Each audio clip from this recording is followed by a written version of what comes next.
more tech classes.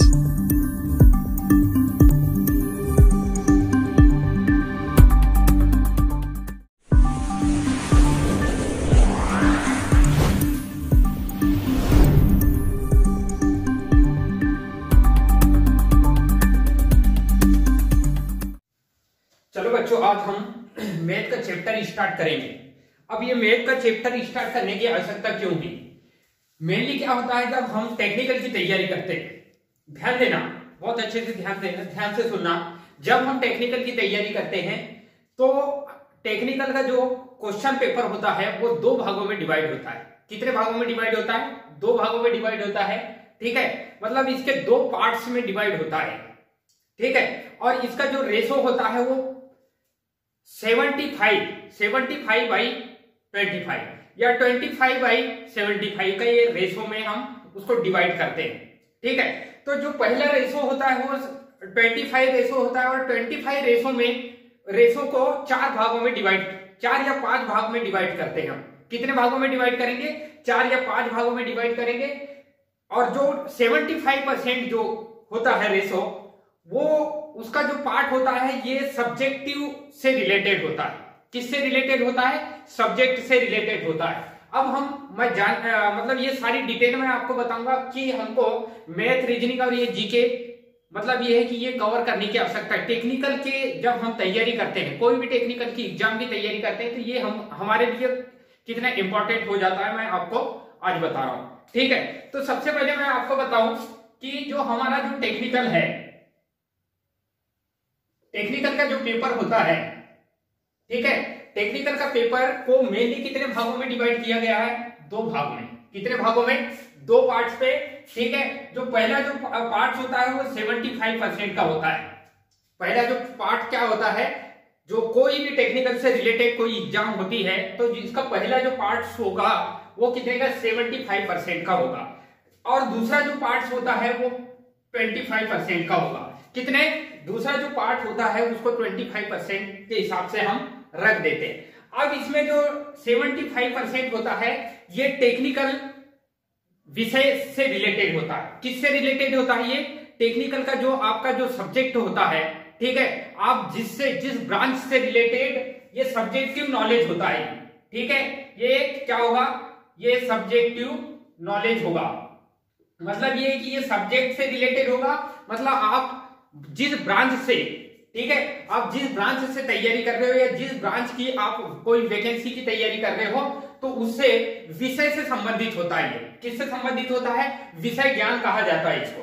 ठीक है, जब भी अगर कोई टेक्निकल की मतलब एग्जाम करवाता है तो वो अपने जो टेक्निकल की एग्जाम को वो कितने 2 भागों में डिवाइड करके करवाता है।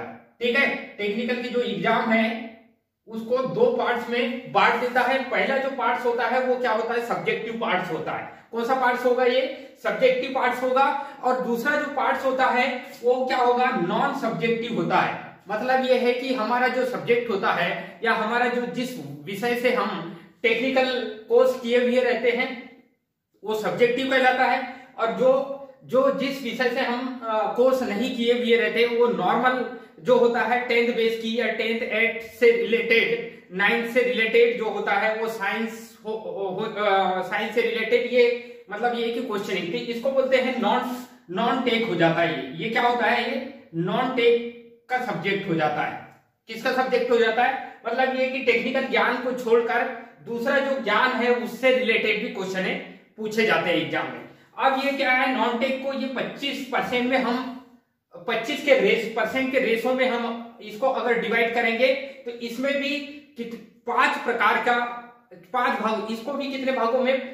मेनली कितने भागों में? 5 भागों में बांट दिया गया है। ठीक है, ये 5 भागों में मेनली बांट दिया है। तो इसमें जो है 5 नंबर का हम क्या करते हैं?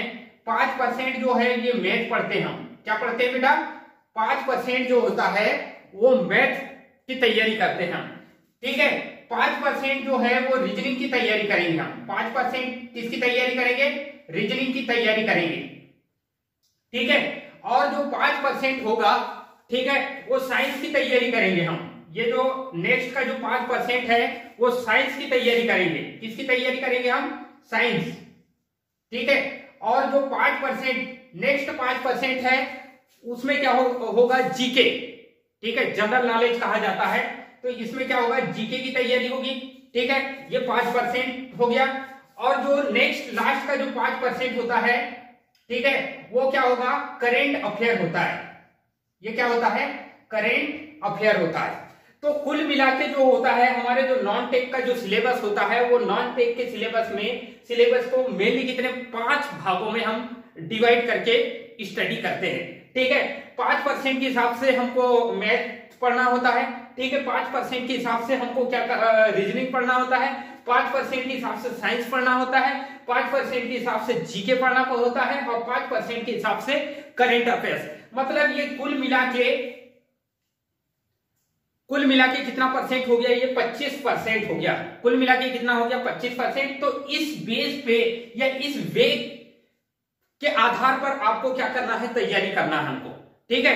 तो जैसे हम इस मतलब बेसिक कॉन्सेप्ट के आधार पर कि क्या क्या कंडीशंस रहती है एग्जाम में, क्या क्या मतलब ये कि कौन कौन से सिलेबस से रिलेटेड हमको पढ़ना है, और नॉन सिलेबस मतलब ये कि हमारा जो नॉन टेक का कुछ पार्ट्स होता है उसमें क्या क्या चीजें पढ़ना है, तो ये मैं आपको ये सारी चीज बता दूंगा। तो आई होप कि आपको ये समझ आया हो कि हमको ये मैथ, आज जो मैंने मैथ का जो चैप्टर स्टार्ट करने जा रहा हूं, ठीक है, इस मैथ के चैप्टर की आवश्यकता क्यों हुई, ठीक है, इसी क्योंकि हम 75% अगर टोटली पूरा मतलब ये है कि 100 नंबर का जो क्वेश्चन रहेगा तो 75 में हम कंसंट्रेट करेंगे, और 25% को अगर छोड़ देंगे तो मेनली क्या होता है, जनरली ये पासिंग मार्क तो ला सकते हैं लेकिन मेरिट को प्राप्त नहीं कर सकते हम। तो मेन जो है ये 75% को ज्यादा फोकस करना है, ठीक है, और ये 25% को थोड़ा सा कम फोकस करना है, जिसकी वजह से हम मेरिट में आ जाए, ठीक है, क्योंकि ये 75% से काम नहीं चलेगा, ठीक है। अभी जो सिचुएशन जिस दौर से गुजर रहे हैं हम, ठीक है, तो ये 75% से काम नहीं चलेगा। हमको चाहिए कितना 20 और 25% का कुछ इंक्रीजिंग कंडीशंस चाहिए, ठीक है, और ये जो कंडीशंस को ही फॉलो करेगा, क्योंकि क्या होता है कि अगर 75 में आप 70 नंबर भी आप मतलब ला लिए मान लो, और 25 अगर मान लो एक भी नहीं लाए, तो आपका सिलेक्शन नहीं होगा। तो इस आधार पर हमको मेनली क्या होता है, इसी आधार पर हमको क्या करना है, इसी बेस के आधार पर हमको तैयारी करना है। अब हम इस बेस के आधार पर तैयारी करेंगे, तो मैं आपको टेक्निकल का तो पूरा टेक्निकल से रिलेटेड जितने भी कॉन्सेप्ट हैं या जितने भी यूनिट हैं जो एग्जाम में पूछे जाते हैं और जो सबसे ज्यादा इंपॉर्टेंस मतलब चैप्टर होते हैं, तो वो तो मैं सारा क्लियर कराऊंगा। पूरे के पूरे टेक्निकल के पूरे जितने भी पार्ट्स हैं उसमें वो सारे हम क्लियर करेंगे, लेकिन नॉन टेक के जो पार्ट ये 25% से हम क्या हो जाता रह जाते हैं। ये 25% के चक्कर में क्या हो जाता है कि हमारा जो मेरिट में नाम नहीं आ पाता, और मेरिट में हमको प्रेजेंट होना है, तो ये 25% में भी थोड़ा सा मतलब यह है कि 25% के हिसाब से ही फोकस करना होगा। तो मेनली क्या होगा, 2 प्रकार से हमको फोकसिंग करना होगा। पहली जो फोकसिंग होगी 75% की, मतलब ये कि इसमें ज्यादा मेहनत करना होगा और इसमें एफर्ट भी ज्यादा लगाना होगा, ठीक है, और 25% में मतलब ये कि कम एफर्ट लगाना होगा, बेसिक चीज पता होना चाहिए, बस ज्यादा डीपली मतलब ये कि ज्यादा हाई लेवल के जो क्वेश्चन नहीं आते, वो बेसिक से क्वेश्चन आते हैं, और वो बेसिक में जितने भी मैथ के जितने भी चैप्टर हैं, ठीक है, मैथ से रिलेटेड जितने चैप्टर हैं उसके बेसिक क्लियर करा दूंगा आपके, ठीक है, और उसी बेसिक के आधार पर आप मेरिट में आ सकते हो, ठीक है। तो मेरिट में आने के लिए हमको ये चीज हमको पता होना चाहिए, ठीक है। अब हम आज जो हमारा जो चैप्टर है मैथ का, जो फर्स्ट चैप्टर है वो स्टार्ट करेंगे, और इसमें पूरा बेसिक जो कॉन्सेप्ट है वो क्लियर करने की कोशिश करेंगे, ठीक है। ज्यादा से ज्यादा बेसिक चीज पता होना चाहिए, क्योंकि क्या होता है जनरली हम क्या होता है ग्रेजुएशन कर चुके हुए रहते हैं, और उसके पहले जो स्टडी 10th बेस की मैथ आती है, ठीक है, 9th की मैथ आती है, 8th की, 7th की, ये सारे मतलब 10th से लेन देन वाली जो जितनी भी मैथ आपको एग्जाम में पूछा जाता है, मतलब ये है कि आपको 10th के बाद वाली यानी 11th 12th और हाई लेवल की जो मैथ नहीं पूछेगा। नॉर्मल मैथ होती है बहुत ही जो हमने ऑलरेडी पहले पढ़ चुके हैं, लेकिन हमारा क्या होता है कि जब हम स्टडी करते करते क्या होता है कि ये गैप मतलब ये कि फेज डिफरेंस बहुत ज्यादा बढ़ जाता है। इस वजह से क्या हो जाता है कि ये जो बेसिक चीज है हमने ऑलरेडी पहले जब बचपन में ये पढ़े हुए रहते हैं, लेकिन ये क्या होता है उस टाइम में फेज डिफरेंस के चलते, ठीक है, ये हम काफी ज्यादा भूल जाते हैं। तो इसलिए क्या होता है कि हमको फिर से उसको रिवाइज करना है। रिवाइज करने के लिए हमको बेसिक कॉन्सेप्ट क्लियर होना चाहिए। तो मैं आपको आज जो मैथ का जो फर्स्ट मतलब ये कि जहां से स्टार्ट कर रहे हैं, क्योंकि मेन है कोई भी चैप्टर स्टार्ट करो आप, ठीक है, कोई भी आप चैप्टर स्टार्ट करोगे उसका बेसिक कॉन्सेप्ट पता होना चाहिए आपको, ठीक है। तो उसका बेसिक कॉन्सेप्ट पता होगा तो आप आगे और अच्छा कर सकते हैं, ठीक है।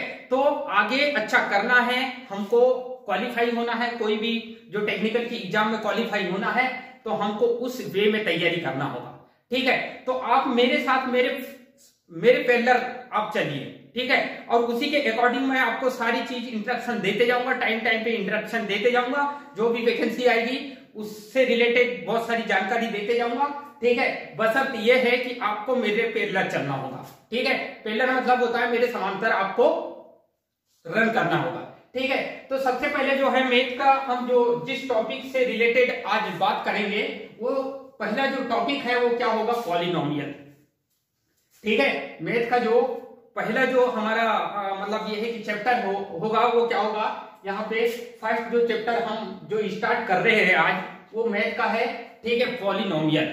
अब ये पॉलिनोमियल का मेन क्या होता है, कोई भी अगर मान लो आप किसी भी चीज की स्टडी कर रहे हो, ठीक है, कोई भी टॉपिक आप क्लियर कर रहे हो तो उसका पूरा कॉन्सेप्ट पता होना चाहिए। क्या होना चाहिए पता बेटा, कॉन्सेप्ट। अब ये उसका कॉन्सेप्ट क्या पता होना चाहिए कि उसकी पूरी डिटेल पता होना चाहिए, उसके नाम के साथ क्या क्या चीजें जुड़ी हुई है वो चीज पता होना चाहिए।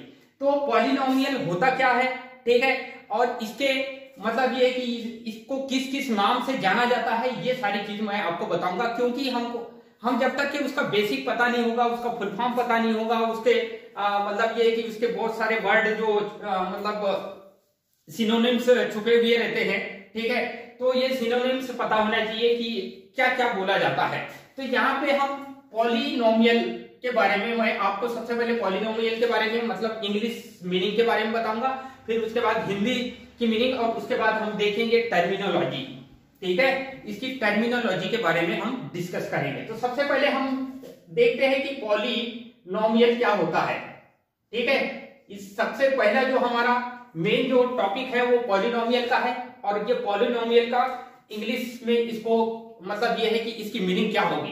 तो पॉलिनोमियल को हम दो भागों में ब्रेक करके हम स्टडी करते हैं, ठीक है। इसकी जो स्टडी है वो कैसे करेंगे कि पॉलिनोमियल को मेनली कितने दो भागों में ब्रेक करके स्टडी करेंगे। तो इसका जो पहला जो भाग होगा या पहला जो पार्ट्स होगा वो क्या होगा, पॉली, ठीक है। इसका जो पहला पार्ट्स होगा वो क्या होगा, पॉली, और इसका जो दूसरा जो पार्ट्स होगा, ठीक है, इसको जब हम अलग अलग डिवाइड करेंगे तो इसको दूसरा जो पार्ट होगा वो क्या होगा, नोमियल। अब ये पॉली मतलब क्या होता है, नोमियल मतलब क्या होता है, इसकी मैं मीनिंग बता रहा हूं आपको। पॉली का मतलब होता है कि पॉली मतलब होता है यहाँ पे इसको मेनी भी कहा जाता है। क्या कहा जाता है, इसको मेनी भी कहते हैं, ठीक है। इंग्लिश की जो सिनोनिम्स यूज करते हैं तो पॉली का मतलब होता है यहाँ पे मेनी, ठीक है। अब ये मेनी क्या होता है, तो बचपन में हम जब छोटे रहते हैं, ठीक है, जब हम 7 या 8 क्लास में रहते हैं, ठीक है, तो जब उस स्टैंडर्ड में रहते हैं तो हम कुछ व्याकरण पढ़ते हैं, ग्रामर से रिलेटेड कुछ वर्ड्स वगैरह पढ़ते हैं, ठीक है, और उसके कुछ सिनोनिम्स वगैरह भी पढ़ते हैं। ये सारा एंटोनिम्स, सिनोनिम्स, ये सारी चीज हम पढ़े हुए रहते हैं, लेकिन जनरली क्या होता है उनकी मीनिंग मतलब इतने टाइम आते तक कि हम क्या हो जाता है भूल जाते हैं। तो हम उस चीज को रिवाइज करेंगे। कुल मिला के जो है हमको कुछ नहीं करना है, मात्र रिवाइज करना है। पुरानी चीजें जो होती है वो पूरी याद आ जाती है। जब हम हमारा जो कोई भी टॉपिक रिवाइज होता है तो पुरानी चीजें आने लगती है, ऑटोमेटिक सामने आने लगती है। तो यहाँ पे पॉली का मतलब होता है मेनी, ठीक है, और मेनी जो होता है, मेनी मतलब होता है बहुत सारे। मतलब ये है कि ये जो हम जब एक वचन, द्विवचन और बहुवचन से रिलेटेड कोई शब्दों को पढ़ते हैं व्याकरण में, ठीक है, तो उसी से ये निकल के सामने आता है। ठीक है, तो यहाँ पे जो है पॉली मतलब मेनी, और मेनी एक जो है ये बहुवचन कहलाता है। ये कौन सा वचन है? ये बहुवचन। ठीक है, ये अपन बहुवचन, सिंगुलर नंबर और प्लूरल नंबर के बारे में हमने पढ़ चुके रहते हैं ये पहले। ठीक है, जो 7-8 के स्टैंडर्ड में ये सारा चीज हम मतलब ये कि पढ़ाई कर चुके रहते हैं, लेकिन क्या होता है हम लगभग नए नए वर्ड मिलते जाते हैं तो उनको हम क्या होता है भूलने लगते हैं, तो उसको कुल मिला के हमको क्या है रिवाइज करना है। तो यहाँ पे ये बहुवचन शब्द होता है, मतलब ये कि ये जो पॉली का मतलब होता है मेनी, मेनी एक बहुवचन वर्ड होता है। और यहाँ पे बहुत सारे, ठीक है, बहुत सारे जो कोई चीजें हैं उनको आपस में कनेक्ट करने की प्रोसेस को बोला जाता है क्या? पॉली। ठीक है, तो जब हम बहुत सारे, जैसे कि पॉलीटेक्निक, ठीक है, तो पॉलीटेक्निक क्या होता है? ये इंजीनियरिंग से रिलेटेड होता है। तो वहां पे तकनीकी, बहुत सारे तकनीकी विषयों को आपस में क्या कर देते हैं? जोड़ देते हैं वहां पे, और उसका पूरे अलग अलग तकनीक मतलब ये कि तकनीकी विषय का क्या अध्ययन करते हैं, तो वो क्या कहलाता है? पॉलीटेक्निक हो जाता है। उसी प्रकार यहाँ पे क्या होता है? पॉली मतलब मेनी, और मेनी एक बहुवचन है, और हम बहुत सारे चीजों को आपस में कनेक्ट या कनेक्टिंग कर देंगे या जोड़ देंगे, तो वो क्या होगा? पॉली कहलाता है। अब यहाँ पे दूसरा जो वर्ड होता है वो नॉमियल। ठीक है, दूसरा जो वर्ड होता है नॉमियल का मतलब होता है यहाँ पे या तो टर्म होगा। ठीक है, मतलब यह है कि नॉमियल का मतलब होता है यहाँ पे टर्म। हम इसको टर्म भी बोलते हैं। टर्म मतलब इसकी हिंदी मीनिंग पद होता है। ठीक है, तो और या तो इसको हम क्या बोलेंगे? पार्ट। ठीक है, टर्म या इसको पार्ट भी बोला जाएगा। ठीक है, तो हम इसको ये दो तीन टाइप के इसके सिनोनिम्स होते हैं। ठीक है, नॉमियल या टर्म या पार्ट्स। ठीक है, तो जब ये दोनों चीजों को एक साथ मिला देंगे तो क्या बन जाएगा? पॉलिनोमियल। मतलब ये है कि बहुत सारे जो पार्ट्स होते हैं, यहाँ पे बहुवचन मतलब होता है बहुत। ठीक है, ये जो बहुवचन है ये इससे रिलेटेड, मेनी मतलब होता है बहुत सारे। ठीक है, और बहुत सारे पार्ट्सों को आपस में जब कनेक्ट कर देंगे, बहुत अच्छे से समझना। और ये सारी चीज जो है मैं आपको इंजीनियरिंग की भाषा में बताऊंगा। ठीक है, किसी भाषा में बताऊंगा? ये इंजीनियरिंग मतलब इलेक्ट्रिकल इंजीनियरिंग की भाषा में अगर हम इसको समझना चाहे तो कुछ इस तरीके से समझ सकते हैं। जैसे कि मान लो बहुत सारे जब क्या होता है सेल होते हैं, सेल या बैटरी वगैरह होते हैं, तो बैटरी में क्या होता है? बैटरी कैसे बनाया जाता है? तो सेल, बहुत सारे सेलों को आपस में सीरीज में कनेक्ट करके, सीरीज या पैरेलल में कनेक्शन कर दिया जाता है, उससे एक बैटरी का रूप धारण कर लेता है। ठीक है, तो उसी प्रकार यहाँ पे बहुत सारे टर्म या बहुत सारे पार्ट्स, नॉमियल का मतलब होता है यहाँ पे टर्म, और टर्म मतलब और उसको क्या बोला जा सकता है? तो पार्ट्स। तो बहुत सारे पार्ट्सों को हम, यानी मेनी मतलब बहुत, और ये पार्ट मतलब बहुत सारे पार्ट्सों को आपस में जब हम इंटरकनेक्ट कर देंगे, ठीक है, आपस में जैसे ही हम इंटरकनेक्ट कर देंगे तो उससे जो शब्द जनरेट होगा उसे बोलेंगे हम क्या? पॉलिनोमियल का एक वर्ड जनरेट होता है। आगे समझ? ठीक है, तो ये चीज आपको समझ आया होगा कि इंग्लिश से पॉलिनोमियल मतलब होता है कि बहुत सारे जो पार्ट्स हैं या बहुत सारे टर्म होते हैं उनको आपस में संयोजित कर देंगे। ठीक है, अब वो संयोजन कैसे करना है मैं आपको बाद में बताऊंगा। जैसे बैटरियों को कनेक्शन होता है, प्लस माइनस होते हैं, उनको आपस में कनेक्ट कर देते हैं, जिसकी वजह से वो बैटरी बन जाती है। सेलों को कनेक्ट करते हैं, और सेलों के अंदर क्या क्या होता है? तो उसके अंदर प्लेट्स लगी हुई रहती है। ठीक है, वो प्लेट्स का मतलब ये पॉजिटिव होगी या निगेटिव होगी। ठीक है, तो या तो पॉजिटिव साइन के साथ कनेक्ट करोगे या तो निगेटिव साइन के साथ कनेक्ट करोगे। उसी प्रकार यहाँ पे क्या होता है कि पॉलिनोमियल मतलब बहुत सारे टर्म को या तो पॉजिटिव साइन या तो निगेटिव साइन के साथ, पॉजिटिव साइन या निगेटिव साइन के साथ आपस में जब कनेक्ट कर दिया जाता है तो उसे पॉलिनोमियल कहा जाता है। आ गया समझ? ठीक है, तो आई होप कि ये आपको इंग्लिश का जो वर्ड है ये आपको समझ आया हो। ठीक है, फिर उसके बाद हम नेक्स्ट इसका जो पॉइंट है, ठीक है, अगेन नेक्स्ट पॉइंट जो होता है इसका बहुपद, हिंदी मीनिंग से बता रहा हूं। ठीक है, यहाँ पे जो हमारे जो बहुपद से रिलेटेड हम मतलब ये कि कुछ इसको आइडेंटिफाई करने की कोशिश करेंगे।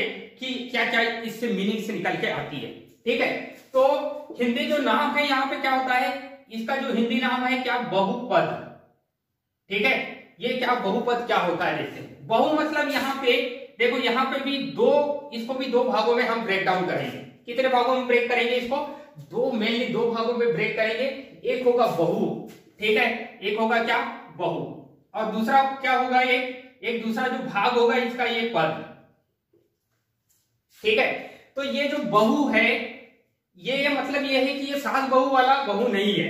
ठीक है, ये कौन सा बहु है, तो ये मैथमेटिक्स से रिलेटेड, मतलब ये कि मैथ से रिलेटेड हम जो बहु पढ़ते हैं। ठीक है, मतलब ये है कि मैथ में जो बहु पढ़ते हैं, मैथ में बहु को मतलब होता है, मैंने अभी बताया मैंने इंग्लिश। ठीक है, मतलब बहुत मतलब बहु मतलब होता है यहाँ पे बहुत। ठीक है, बहुत। ठीक है, अब बहुत मतलब इंग्लिश से बोलेंगे तो इसको मेनी बोलेंगे। तो बहुत सारे जो ये पद, या ये पद को यहाँ क्या बोलेंगे, यहाँ पे भी पद को क्या है, भाग बोलेंगे। तो बहुत सारे भाग या पद, ठीक है, बहुत सारे भागों या पदों को आपस में, ठीक है, पॉजिटिव साइन या निगेटिव साइन, ठीक है, ये दो बहुत सारे, ये दोनों बहुत सारे पदों को, ठीक है, बहुत सारे पदों को आपस में या तो पॉजिटिव साइन या तो निगेटिव साइन के साथ हम जैसे ही कनेक्शन कर देते हैं या कनेक्ट कर देते हैं, तो उससे जो वर्ड निकल के आता है उसे बोलेंगे हम क्या, बहुपद। आगे समझ। तो ये जो बहु है ये कौन सा वर्ड है, तो ये मैथमेटिक्स का वर्ड है। ये किसका वर्ड है, ये घरेलू भाषा का वर्ड नहीं है, ये मैथ में यूज होने वाला एक वर्ड है जो हिंदी में यूज करते हैं, बहु। ठीक है, तो बहु मतलब यहाँ होता है बहुत। ठीक है, और बहुत सारे मतलब होता है मेनी, इंग्लिश से बोलते हैं। तो मेनी बहुत सारे पदों को, ये जो पद है या भाग है, इनको आपस में या तो पॉजिटिव साइन या तो निगेटिव साइन के साथ हम आपस में कनेक्ट कर देंगे, तो उससे जो एक वर्ड निकल के आएगा उसे क्या बोलेंगे हम, बहुपद कहा जाएगा। आ गया समझ। ठीक है, तो मैंने आपको ये पॉलिनोमियल इंग्लिश मीनिंग इसकी समझ आ गई होगी। ठीक है, इसको मैंने ब्रेक करके भी बता दिया। ठीक है, तो बहुत सारे पदों को आपस में मिला के जो भी कनेक्शन करके जो भी कैलकुलेशन करेंगे उसे क्या बोला जाएगा, पॉलिनोमियल कहा जाएगा। ठीक है, तो ये चीज आपको आसानी से समझ, क्योंकि देखो मैं आपकी जनरल भाषा, आपकी बहुत ही साधारण भाषा में समझाऊंगा।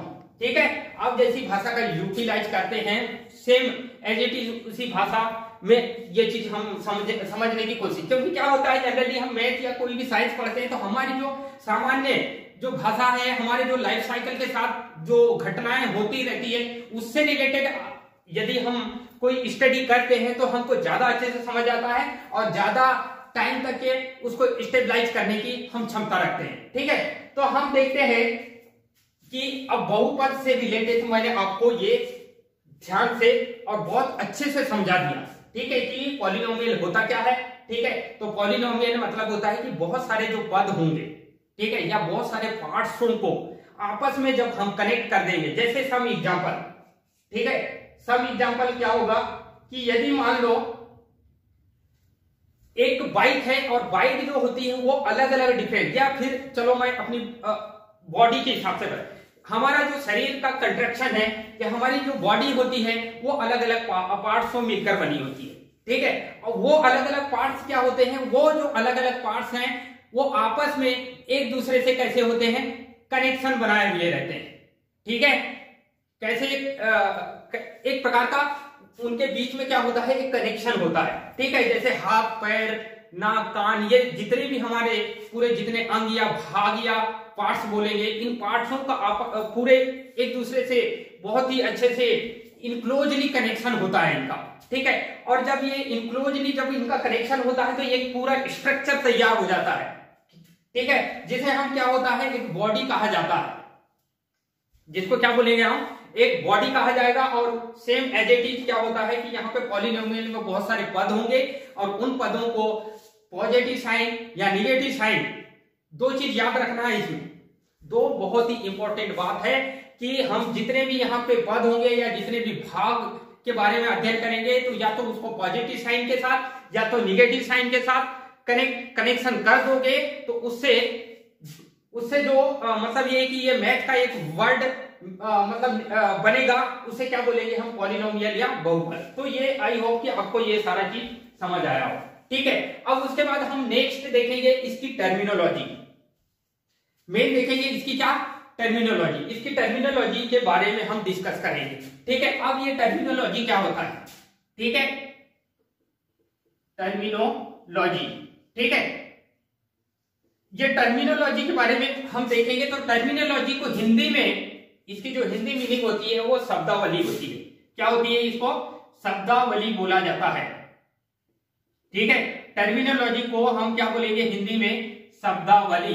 शब्दावली का मतलब होता है कि जब आप कोई भी चैप्टर पढ़ते हो, ठीक है, तो उनमें जो जो वर्ड का यूज होता है, ठीक है, बहुत अच्छे से समझना और एक ध्यान से समझना कि ये जो टर्मिनोलॉजी है, किसकी टर्मिनोलॉजी पढ़ रहे हैं हम, किसकी टर्मिनोलॉजी, पॉलिनोमियल की टर्मिनोलॉजी। पॉलिनोमियल मतलब बहुपद की शब्दावली को पढ़ेंगे हम, क्योंकि जब तक कि इसकी टर्मिनोलॉजी, इसमें कौन कौन से शब्दों का यूज किया जाएगा और उन शब्दों के रेस्ट्रिक्शन क्या होंगे, ठीक है, मतलब ये है कि उन जो शब्दों की क्या क्या कंडीशंस होगी, ये सारा चीज हमको पता होना चाहिए। यदि हमको ये सारा चीज पता नहीं होगा, उसके कुछ कंडीशंस होते हैं और वो कंडीशन कुछ ऐसे इंपॉर्टेंट कंडीशन या कुछ ऐसे फैक्टर जो होते हैं वो कहां कहां किस कंडीशन में वो काम करते हैं, ये सारी चीज हमको क्या होना चाहिए, पता होना चाहिए। यदि ये सारी चीज हमको पता नहीं होगी तो हम इनके बारे में कोई भी कैलकुलेशन नहीं कर पाएंगे। ठीक है, तो इनसे रिलेटेड हम जो भी कैलकुलेशंस करेंगे तो उसके लिए हमको क्या जरूरी है, सबसे इंपॉर्टेंट क्या होगा, टर्मिनोलॉजी। ठीक है, और टर्मिनोलॉजी मतलब मैंने आपको बताया कि शब्दावली। ठीक है, शब्दावली का मतलब मीनिंग होती है कि कौन कौन से शब्दों का यूटिलाइज किया जाता है। ठीक है, इस चैप्टर में या इस जो टॉपिक है हमारा, इस टॉपिक के अंदर कौन कौन से वर्ड का यूज किया जाता है, उस वर्ड के बारे में हम डिस्कस करेंगे आज। ठीक है, तो अब देखते हैं कि ये कौन कौन से वो जो वर्ड होते हैं उनका यूज करते हैं, तो वो कौन कौन से वर्ड होते हैं। तो सबसे पहले हम देखते हैं कि यहां पे हम देखते हैं कि सबसे पहला जो वर्ड बता रहा हूं मैं आपको, ठीक है, पहला जो वर्ड बता रहा हूं आपको, इसके बारे में मैं पूरी डिटेल बताऊंगा। ठीक है, सबसे पहले तो हम जो वर्ड का यूज करते हैं, एक होता है कांस्टेंट। ठीक है, यहां पे कांस्टेंट एक वर्ड है। ठीक है, कांस्टेंट। अब ये कांस्टेंट क्या होता है, कांस्टेंट को हिंदी में क्या बोलेंगे, वो चीज मैं आपको बता रहा हूं। कांस्टेंट को हिंदी में बोलेंगे स्थिर। कांस्टेंट को हिंदी में क्या बोलेंगे, नियत। बहुत सारे इसके मीनिंग होते हैं। ठीक है, या तो हम इसको नियत बोला जाता है, नियत मतलब होता है फिक्स। ठीक है, कांस्टेंट मतलब होता है फिक्स। इसकी भी बहुत सारी मतलब ये कि इसको सिनोनिम्स बहुत सारे हैं इसके। ठीक है, तो कांस्टेंट को क्या बोलते हैं हम, नियत, या और क्या बोलेंगे हम, नियत भी बोलेंगे और क्या बोलेंगे, स्थिर भी बोलेंगे। क्या बोलेंगे हम, स्थिर भी बोलेंगे।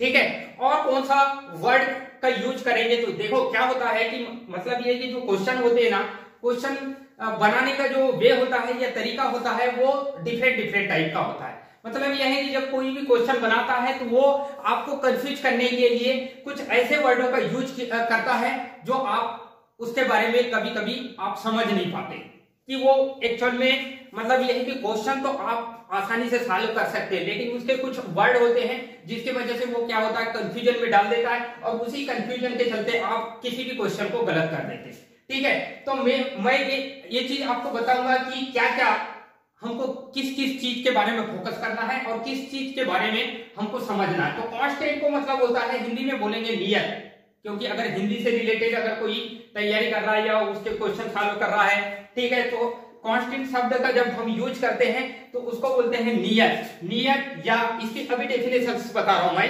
ठीक है, या इसको बोलेंगे स्थिर भी बोलेंगे, ठीक है, या अपरिवर्तित भी बोलेंगे। क्या बोलेंगे हम, अपरिवर्तित। ठीक है, इसको कितने नामों से जाना जाएगा, कांस्टेंट जो शब्द है उसको कितने मतलब नामों से जाना जाएगा। तो ये मेन हम टर्मिनोलॉजी के बारे में पढ़ रहे हैं ना, तो टर्मिनोलॉजी मतलब शब्दावली, तो कौन कौन से शब्दावली का यूज करते हैं मैं आपको पूरी डिटेल में बताऊंगा, क्योंकि जब तक कि हमको ये डिटेल और बेसिक्स पता नहीं होगा, ठीक है, क्योंकि क्या होता है हम किसी चीज को का बेसिक हमको पता नहीं होता और सीधा हम क्वेश्चन करने लगते हैं, जिसके कारण क्या होता है कंफ्यूजन क्रिएट होता है इसमें, और उसी कंफ्यूजन के चलते हमारा जो क्वेश्चन है वो क्या होता है, रॉन्ग हो जाता है या गलत हो जाता है, ठीक है। तो ये कांस्टेंट को क्या क्या नाम से जाना जाएगा, तो नियत शब्द भी बोला जाता है ना। ये नियत शब्द मतलब फिक्स से रिलेटेड है, ठीक है, मैथ की भाषा में यूज किया जाता है। नियत मतलब नियतांक जैसे, ठीक है, नियतांक जो है वो नियत से मिलकर ही बना होता है, यानी फिक्स मान, ठीक है, स्थिर, ठीक है। एक दूसरा जो वर्ड है इसका क्या होगा, शब्द होगा वो क्या होगा, स्थिर, और तीसरा जो शब्द होगा वो अपरिवर्ती, ठीक है। तो कांस्टेंट को तीन मतलब ये है कि मेनली कितने तीन रूप मतलब इसके जो तीन रूप हैं, मतलब ये काम एक ही है लेकिन इसके नाम अलग अलग है, तो नाम अलग अलग होने से उसका काम कभी चेंज नहीं हो सकता। कभी भी याद रखना कि आप अपना नाम चेंज कर सकते हो लेकिन अपना काम चेंज नहीं कर सकते, ठीक है। मतलब ये कि आपकी जो नेचुरल कैरेक्टरिस्टिक है वो नेचुरल ही रहेगी, ठीक है, नाम चेंज होने से कोई ज्यादा उतना फर्क नहीं पड़ता। तो यहाँ पे नाम तो एक ही है लेकिन इसके जो मतलब ये है कि इसके नाम बहुत सारे हैं लेकिन इसका जो काम होता है वो एक ही, और वो कौन सा काम होता है, तो वो क्या होगा, फिक्स काम होता है। फिक्स मतलब स्थिर, ठीक है। तो अब ये फिक्स काम क्या होता है, यदि कोई भी राशि होती है या कोई भी चीज होती है वो समय के अनुसार बहुत अच्छे से समझना, ठीक है, ध्यान से समझना कि यदि कोई भी मतलब ये है कि कोई भी राशि होती है वो समय के अनुसार कभी बदलती नहीं। बहुत अच्छे से समझना कि जो भी मान या राशि बोलेंगे, ठीक है, या कोई भी मान, ऐसा मान जो समय के अनुसार कभी चेंज नहीं होता, ठीक है, उसे कांस्टेंट कहा जाता है। आया समझ, ठीक है। और एक बात अच्छे से समझना, ध्यान से समझना कि जो मान, ठीक है, जो मान समय के अनुसार, ठीक है, समय के अनुसार कभी भी बदलता नहीं है, ठीक है, जो मान समय के अनुसार कभी क्या होता है, बदलता नहीं, ठीक है, बदलना मतलब होता है चेंज नहीं होता, ठीक है, नॉट चेंज, ठीक है, तो बदलता नहीं, उसे क्या बोलेंगे हम, उसे कांस्टेंट कहा जाएगा। उसे क्या बोलेंगे हम, कांस्टेंट। मतलब जो मान है ना, कोई भी मान हो सकता है, अब वो कौन कौन से मान और उनका सिंबॉलिक उनको रिप्रेजेंट कैसे करेंगे, वो रिप्रेजेंट करने का तरीका बता रहा हूं। कांस्टेंट को कैसे रिप्रेजेंट करेंगे, तो कांस्टेंट को रिप्रेजेंट करने के लिए तरीका का मतलब इसकी डेफिनेशन आपको पता हो गई कि ऐसा मान जो कभी समय के अनुसार, किसके अनुसार, मेन है यहाँ पे समय को आधार मानना है। क्या मानना है, इसमें जो समय है उसको आधार मानना है, और समय के आधार पर उसका जो मान है, ये जो मान है, ठीक है, या उसकी वैल्यू है, कभी चेंज नहीं होती, कभी बदलती नहीं, उसे बोलेंगे कांस्टेंट मान कहा जाएगा। क्या बोलेंगे हम, कांस्टेंट, ठीक है। मात्र कांस्टेंट के बारे में बता रहा हूं मैं, ठीक है। तो यहाँ पे क्या होता है, एक शब्द का पॉलिनोमियल में बहुत ही मतलब इंपॉर्टेंट शब्द हो जाता है, कांस्टेंट शब्द का बार बार हम उपयोग करते हैं ना, ठीक है। मतलब यही कि जब तक कि आप पॉलिनोमियल पढ़ोगे ना, ठीक है, तो हर कंडीशन में, हर क्वेश्चन में कांस्टेंट शब्द का ये नाम आता रहेगा, ये कभी आपका पीछा नहीं छोड़ेगा, ठीक है। तो आप कोई भी मैथ पढ़ लो, ठीक है, लेकिन ज्यादातर जो पॉलिनोमियल से रिलेटेड मतलब ये है कि ये देखो पॉलिनोमियल क्या है, एलजेब्रा का एक भाग है। किसका भाग है, ये एलजेब्रा का भाग है। अब एलजेब्रा क्या होता है, तो बीजगणित, ठीक है। अब ये बीजगणित जो है, इसमें जो है कांस्टेंट और वेरिएबल बहुत मतलब ये है कि ये कभी पीछा नहीं छोड़ते। जो कांस्टेंट होते हैं और वेरिएबल मतलब जो स्थिर मान वाले और जो परिवर्तित मान वाले जो वर्ड होते हैं, ये आपका कभी पीछा नहीं, क्योंकि हम एलजेब्रा से रिलेटेड, और ये जो पॉलिनोमियल है वो किसका भाग है, तो एलजेब्रा का भाग है। किसका भाग है, बीजगणित का भाग है, और ये बीजगणित के अंतर्गत आता है। किसके अंतर्गत आता है पॉलिनोमियल, बीजगणित के अंतर्गत आता है। और इसमें जो कांस्टेंट जो होता है, एक वर्ड का यूज करते हैं, इस वर्ड में जो कांस्टेंट है इसकी डेफिनेशन आपको मैंने अभी बताया, एक बार और अच्छे से बता दूं कि जो मान, ठीक है, जो मान समय के अनुसार कभी चेंज नहीं होता। ठीक है, यहाँ पे क्या होगा, ये चेंजिंग प्रॉपर्टी है, तो ये समय के नॉट चेंजिंग प्रॉपर्टी होती है। मतलब ये कि समय के अनुसार कभी बदलता नहीं या कभी परिवर्तित नहीं रहता। जब परिवर्तित होगा नहीं तो इसका नाम मैंने क्या रख दिया, अपरिवर्तित, है ना, जिसका मान समय के अनुसार कभी चेंज नहीं होता। मतलब आज अभी जो एक, अगर मान लो एक वैल्यू है, एक नंबर अगर ये लिखा, यहां पे लिखा हूं, तो ये एक ही रहेगा, इसका मान कभी चेंज नहीं होगा। ठीक है, तो इसको रिप्रेजेंट किससे करते हैं, ठीक है, इसको रिप्रेजेंट करेंगे हम, जो कांस्टेंट को रिप्रेजेंट, या तो ए, मतलब यह है कि आप कोई भी अल्फाबेट, अब वो कौन कौन से अल्फाबेट का यूटिलाइज करेंगे, तो हम ए बी सी डी इनसे रिप्रेजेंट किया जाता है ज्यादातर, मैक्सिमम अल्फाबेट के ये चार, ठीक है, ये चार अल्फाबेट हैं और इन चार अल्फाबेट का ही हम A B C D E F G और, ठीक है, बाकी और वर्ड का यूज करते हैं हम, मतलब ये जो आपके अल्फाबेट है इनका यूज करते हैं। तो सबसे ज्यादा बेसिक जो होता है वो ए बी सी डी के हिसाब से ही हम कांस्टेंट जो होता है, कांस्टेंट को हम रिप्रेजेंट करने का जो तरीका होता है वो कुछ इस फॉर्म में होता है। ठीक है, और ए बी सी डी के फॉर्म में इसको रिप्रेजेंट किया जाता है। ठीक है, आ गया समझ। तो कांस्टेंट के बारे में, कांस्टेंट की मीनिंग मैंने बता दिया आपको कि इसके बारे में पूरा पता होना चाहिए आपको। कांस्टेंट मतलब होता है नियत, नियत या स्थिर या अपरिवर्तित। ठीक है, तो जिसका मान कभी समय के अनुसार, ठीक है, आज इसका जो मान है, आज जो ए है वो पूरे लाइफ भर ए ही रहेगा। अगर बी है, इसका मान मैंने बी रख दिया तो ये पूरे लाइफ भर, ठीक है, समय बदल जाए लेकिन ये मान कभी चेंज नहीं होता। समय 2022 से 2023 भी आ जाएगा, 24 भी आ जाएगा, 25 भी आ जाएगा, तो इसका मान अगर मैंने एक रखा हूं यहाँ पे, ठीक है, इसकी जगह एक की जगह अगर एक रखा हूं तो एक ही रहेगा, तो जिसका मान हम बदल नहीं सकते। ठीक है, जिसका मान कभी भी बदल नहीं सकते। ठीक है, जिसका मान स्थिर रहता है या नियत रहता है या अपरिवर्तित रहता है, उसे क्या बोलेंगे हम, कांस्टेंट कहा जाता है। तो आई होप कि आपको ये समझ आया हो कांस्टेंट वर्ड के बारे में। अब नेक्स्ट जो है इसका जो नेक्स्ट टर्मिनोलॉजी का यूज करेंगे, तो दूसरा जो टर्मिनोलॉजी है इसका सेकेंड है वेरिएबल।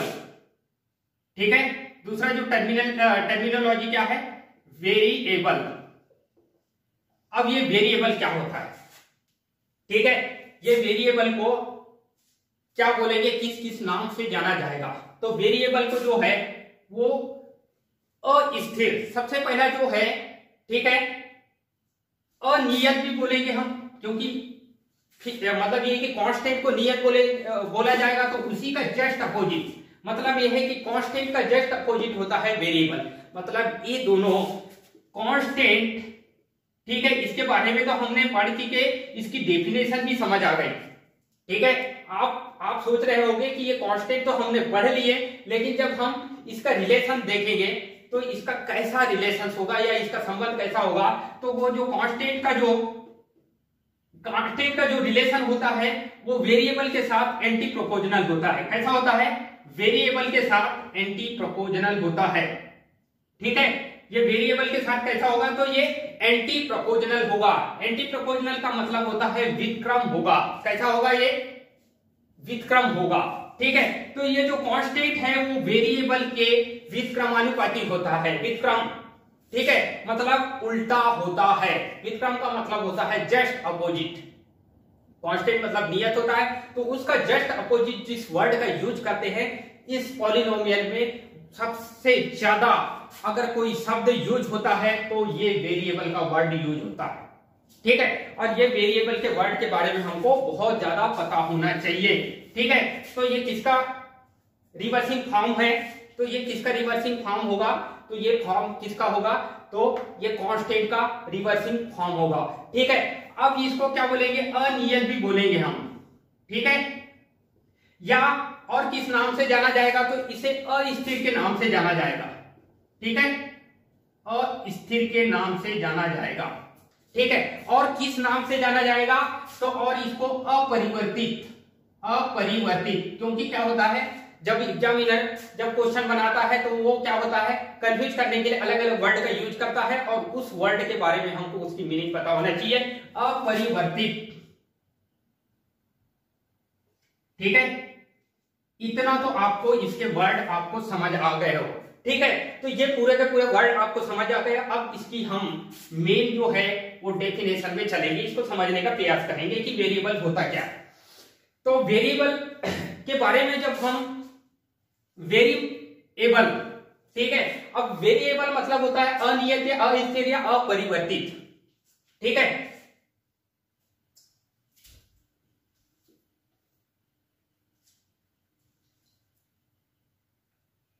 ठीक है, तो जब हम अपरिवर्तित, सॉरी ये गलत लिख दिया था मैंने, अनियत रहेगा, अस्थिर रहेगा और परिवर्तित होगा, सॉरी परिवर्तित, थोड़ा सा यहां चेंज करना है, ये परिवर्तित, ये चेंजिंग प्रॉपर्टी होगी ना इसमें, तो थोड़ा सा गलत हो गया था। तो मेन जो है वेरिएबल को क्या बोलेंगे, अनियत बोलेंगे, अनियत अस्थिर बोलेंगे क्योंकि ये स्थिर नहीं होगा, ये नियत नहीं होगा और ये परिवर्तित के फॉर्म में होगा, ठीक है। तो ऐसा मान, इसकी डेफिनेशन क्या होगी कि ऐसा मान जिसका समय के अनुसार परिवर्तन होते रहता है, ठीक है। तो वह मान, ठीक है, जिसका समय के अनुसार, ठीक है, वह मान जो समय के अनुसार परिवर्तित होते रहता है, मतलब समय के अकॉर्डिंग इसका मान हमेशा चेंज होते रहता है, ठीक है। 1 2 3 4 कुछ भी मान चेंज हो सकता है, ठीक है, तो उसे क्या बोलेंगे, वेरिएबल कहा जाएगा, ठीक है। तो वह मान जो समय के अनुसार, किसके अनुसार, समय के अकॉर्डिंग, ठीक है, समय के क्या अकॉर्डिंग, ठीक है, अकॉर्डिंग चेंज होते रहता है, क्या होते रहता है, चेंज होते रहता है, टाइम के अकॉर्डिंग क्या होता है, ये चेंज होते रहता है, उसे क्या बोला जाता है, वेरिएबल कहा जाता है। क्या बोलेंगे हम, वेरिएबल कहा जाएगा, ठीक है। तो ये समझ आया होगा आपको कि वेरिएबल क्या होता है, जिसका मान समय के अनुसार परिवर्तित होते रहता है। मतलब ये है कि जैसे जैसे समय परिवर्तित होगा इसका मान भी परिवर्तित होगा, ठीक है। और जब समय परिवर्तित होगा तो इसका मान भी परिवर्तित होगा और इसका मान परिवर्तित होगा तो उसे क्या बोलेंगे हम, वेरिएबल बोलेंगे, ठीक है, या अनियत बोलेंगे, नियत नहीं है, फिक्स नहीं है, अस्थिर, ठीक है, मतलब ये स्थिर नहीं है, ठीक है, परिवर्तित मतलब बार बार ये अपने मान को चेंज करते रहता है, उसे क्या बोलेंगे, जो अपने मान को बार बार चेंज करते रहेगा उसे क्या बोलेंगे, तो परिवर्तित या वेरिएबल कहा जाएगा। आ गया समझ। ये दो वर्ड का सबसे ज्यादा यूटिलाइज करते हैं किसमें, हमारे पॉलिनोमियल में। हमारा पॉलिनोमियल जो है ये दो वर्ड से ज्यादा रिलेशन रखता है, ठीक है। तो इन दोनों वर्ड के बारे में मैंने आपको बताया, इसकी डेफिनेशन, ठीक है। अब ये डेफिनेशन हमको मतलब ये है कि